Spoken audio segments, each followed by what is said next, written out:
that a lot of what I'm saying today can be found in more detail in a paper that I wrote for the SRC, which is available free at that web address.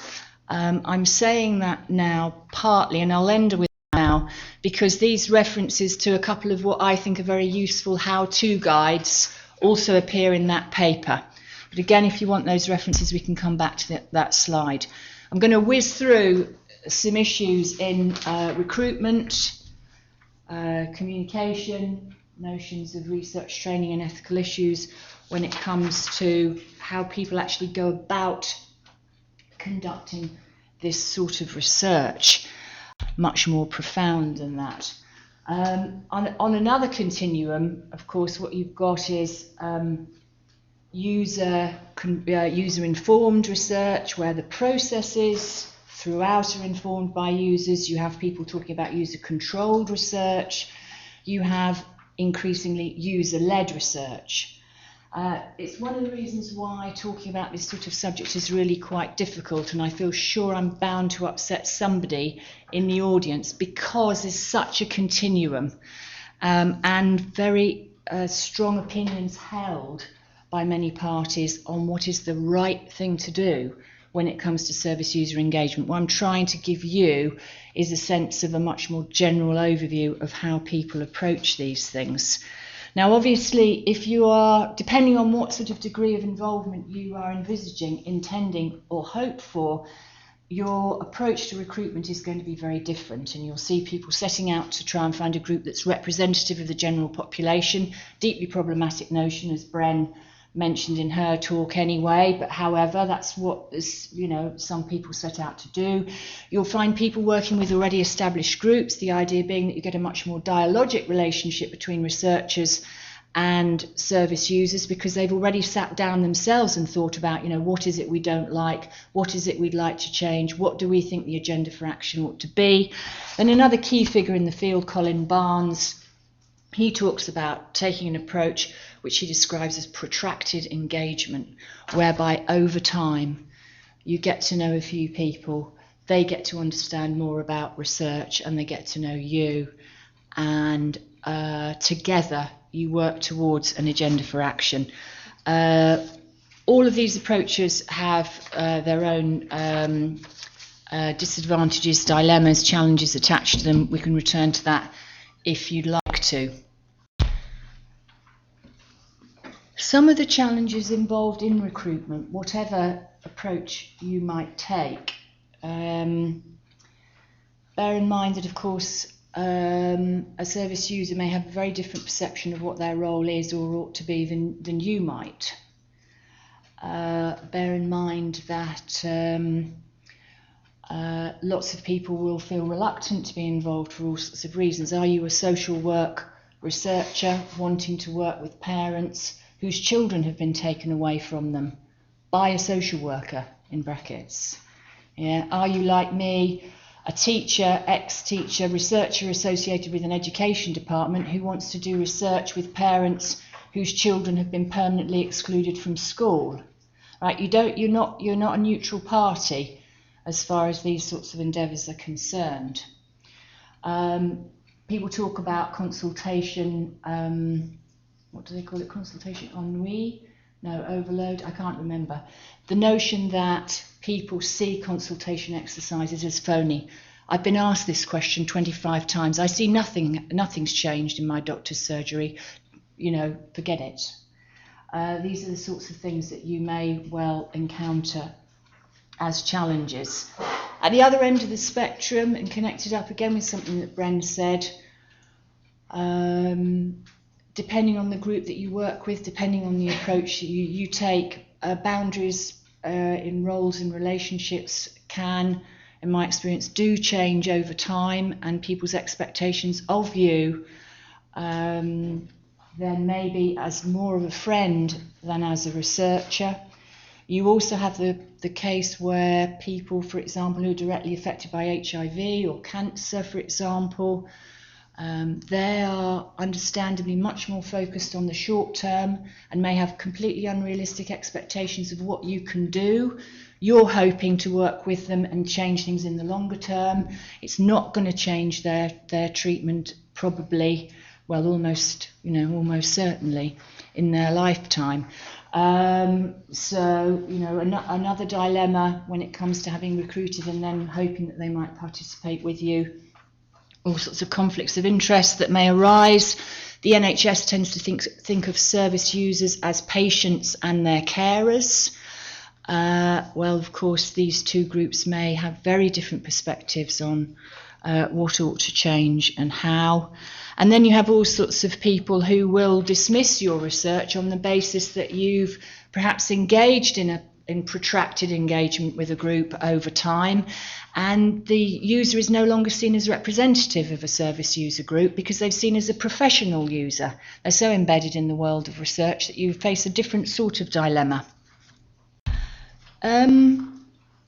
Communication is another issue that's spoken of in the field, and the necessity to change power relations, often spoken of extremely superficially. If you are working in this field, I would encourage you to take a longitudinal approach, do some ethnographic research, and let's actually see what this looks like. As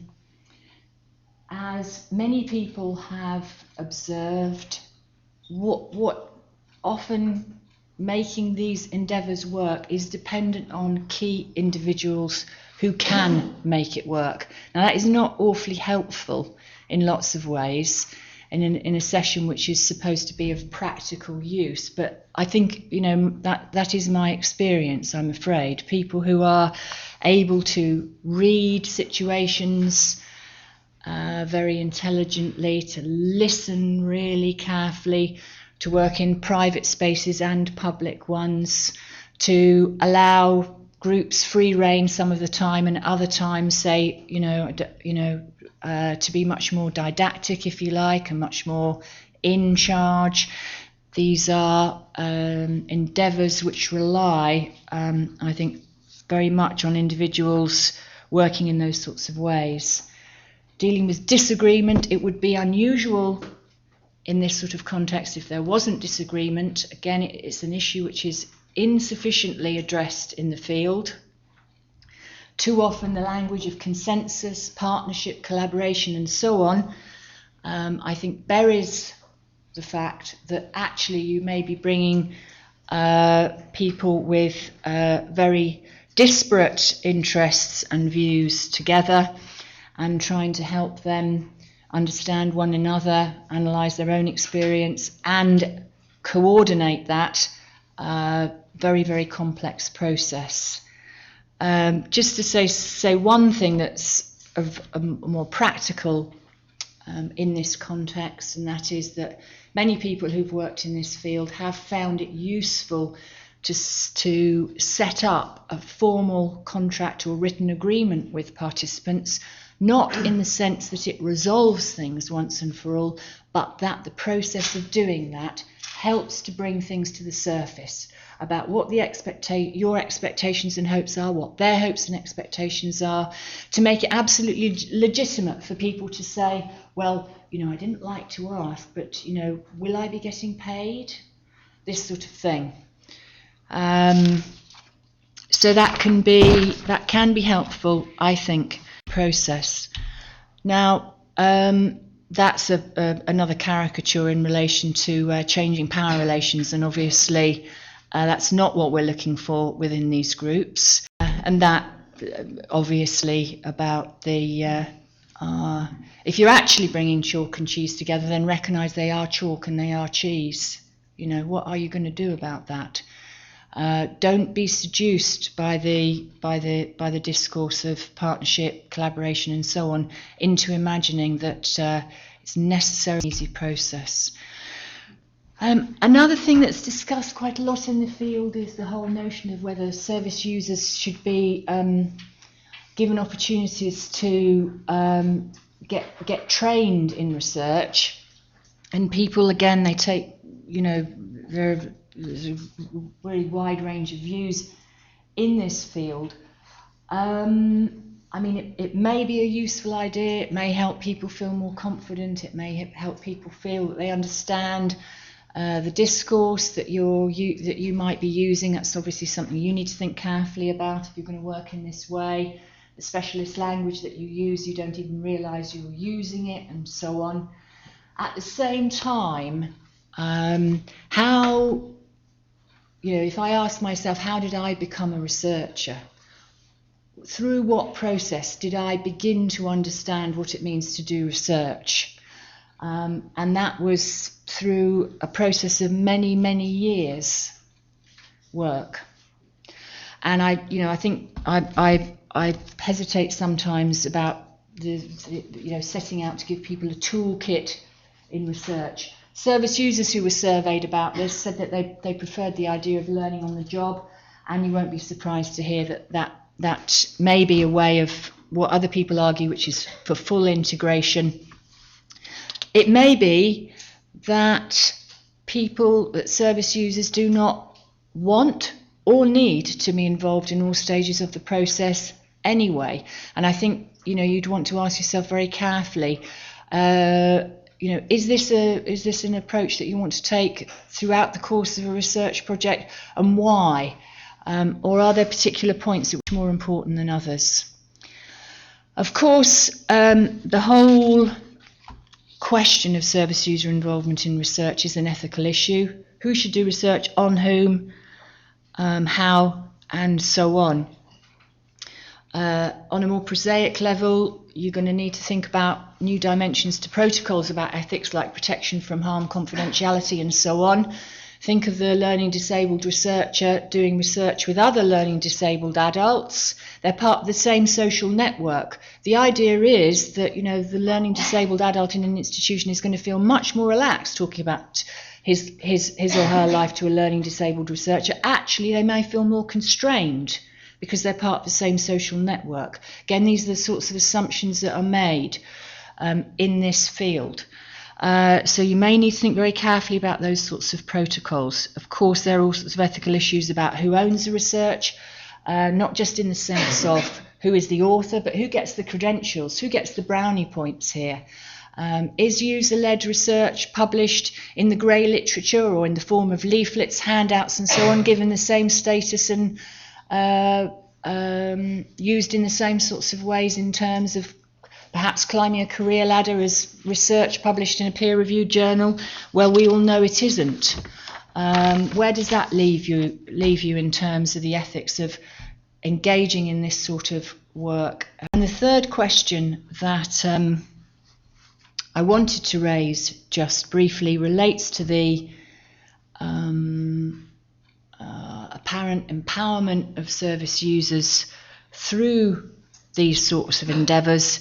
Is under-theorised and under-debated what it might mean, how it might be achieved, the ways in which it has actually been achieved. All those sorts of things are yet really to be looked at carefully and properly, I would, in my opinion.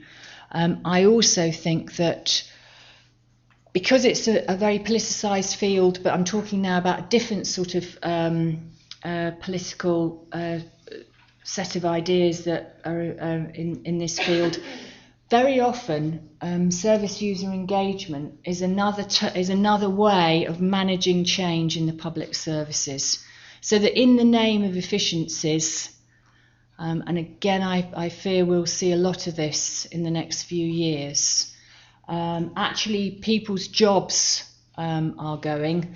But it's all right because in the name of efficiency, we're inviting this other group who know all about the patient's needs in this area, because they're service users to carry out all sorts of tasks that paid employees used to be responsible for. And putting people's enthusiasm for service user engagement into that context puts a very different complexion on it, I think. I also would want to raised the question of the many other legitimate interests and concerns that will tend to be around in any field in which you are working with service users. So again, to refer to the work I did with a group of learning disabled researchers, there was a great deal of social worker bashing that went on in that research, and a lot of people very unhappy about how the social workers who cared for them treated them. But many of those stories were told, it sounds very patronising, without any understanding of the reasons why those social workers behaved in the ways they did. And I don't mean that in the sense that, you know, there wasn't anything that might be improved about the way they worked with these learning disabled adults, but at the same time, those service providers, those practitioners, were operating under all sorts of constraints as well. And too often, service users, I think, are recruited to this sort of research, the idea being that they will be empowered both through the process, but also because they will effect change. And that these other legitimate interests, concerns and pressures on people are taken too little into account. It's almost as if those service users' accounts exist in a bubble, not in the wider context, which also needs to be taken into account, in my view. Just one of very many complications, as I think you will have gathered if you didn't already know that. Thank you for a certain amount of trouble. I would want to, I have been asking questions about learning. Similarly, within these groups is characterised via, you'll find, a building blocks metaphor of learning. It's a process of accretion, apparently. If we all come together into a room and we work in the right sort of way, we'll all leave that room knowing so much more, because we just, all of us, have our knowledge that we can put into a pot. It'll all fit together seamlessly, and together we will learn. It may be that you go away understanding less. It may be that people go away more confused. It may be that people go away feeling actually quite distressed. Again, a lot of this, the complexity of what it means to learn in these groups is buried, I think, under a discourse which grows out of understandable political desires for change. I don't think ultimately it's helpful not to ask these questions, but you may well find yourself, if you do begin to ask them, getting yourself in